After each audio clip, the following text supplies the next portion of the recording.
Hunter Biden has some explaining to do. An Arkansas judge is requiring the president's son to answer questions about his finances to help figure out if his child support payments should be reduced. The order came during a contempt hearing in his paternity case, which Biden had previously settled in 2020. So what will that mean for the various federal and congressional investigations into Hunter Biden and the Biden family? Let's dive in with family law and criminal defense attorney Rachel Kugel this morning. Good morning, Rachel. Thank you for joining us. Hey, thanks so much for having me. I really appreciate it. This is a crazy one. It is a crazy one. Well, the crazy part to me is that Hunter Biden asked for this. He said, I'd like to pay less in child support. He was paying $20,000 a month. And now that has opened the door to say, well, show us your finances, Hunter. I am so glad you said that, because I feel like that is being missed across the media. You know, everyone's talking about, oh, London's dragging him back into court to talk about child support, et cetera, et cetera. No, he dragged himself back into court. He and his legal team literally opened up a can of worms with this. This case was over, done, settled. They had agreed to an amount. He actually, we found out yesterday, has paid a substantial amount toward that ultimate settlement.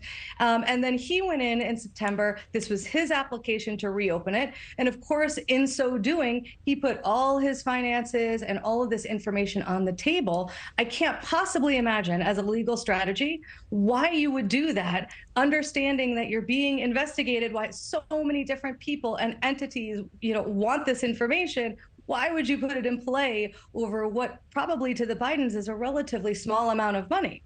Right. Some things that were requested. The value of his art, his financial transactions with foreign governments. A lot of people are interested in those. Support from family members. His father's the president. Documents from business with a Chinese firm and a promissory note from a Hollywood lawyer. They had to know that this was going to happen, right? Yeah, this is my point, right? It's like, why would you, in a moment where everyone wants this information from you, put this, back in play, back on the table? And by the way, that's just the tip of the iceberg. I mean, they're going to get to see all of his business dealings. They're going to get to see any real estate holdings, any tax information, debts, assets, liabilities, how he's making ends meet, who's paying for his car, his housing, his hotels, his travel, all of these things, not just what he's selling in terms of art, but a big question that everyone wants to know is, who are those buyers, right? And these are all things that could come into play in this litigation, putting it out there for others to perhaps get that information as well at a time when, everybody's interested in this information. He put it back, on the table. What are the odds that other members of the family, whether that be Hunter Biden's uncle, the president's brother, or the president himself, will have to testify at some point in a case that is about child support? Is there any likelihood of more people being brought into this?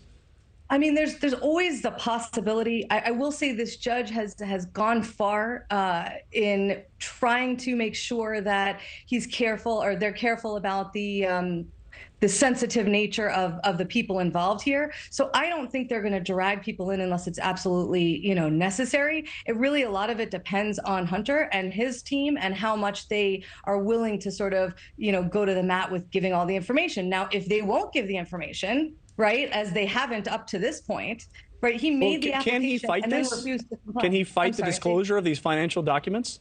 I mean, I don't think so. This is his application. Wow. How could he fight the disclosure? How can he say, I want a downgrade in what I have to pay, and yet not explain why he deserves that, why his income is less? He has the obligation, he has the burden to say, this is why my income has gotten less, and this is why the court should approve it. And by the way, even in a case that's been settled and agreed to by the parties, in Arkansas, they are not allowed to make a deal to downgrade. A judge has to approve any downgrade in Arkansas. So they can't even make a deal. The only thing he could do would be to rescind this, which, quite frankly, if he's having breakfast right now anywhere listening, my legal advice would be, take this off the table, my friend. Say, you know what, I changed my mind. I'm going to make Well, this has the potential to be the most important family court case in the history of America, but we will have to keep our eyes on it and wait and see. Rachel Kugel, thank you so much for your input.